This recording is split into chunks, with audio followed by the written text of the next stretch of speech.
ज्योतिष की एक अन्य शाखा है अंक ज्योतिष।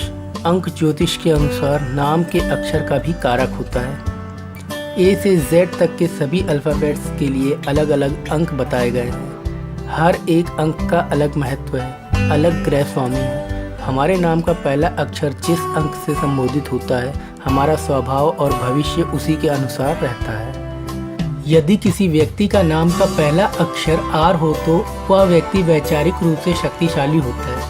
ऐसे लोग किसी बात को गहराई से मंथन करते हैं और उसके बाद निर्णय करते हैं, जो कि अधिकांश परिस्थितियों में सही सिद्ध होता है। ये लोग आसानी से मित्र बना लेते हैं, इस वजह से इनके मित्रों की संख्या काफ़ी होती है। अपने सिद्धांतों और व्यवहार के कारण इनकी समाज में सराहना भी होती है। आर अक्षर वाले लोग जिस क्षेत्र में भी काम करते हैं, अपनी मेहनत के बल पर वहाँ सफलता प्राप्त करते हैं। दोस्तों, अगर ये वीडियो आपको पसंद आई हो तो लाइक करिए, दोस्तों के साथ शेयर करिए। अगर आपने ये चैनल अभी तक सब्सक्राइब नहीं किया तो सब्सक्राइब कर लीजिए।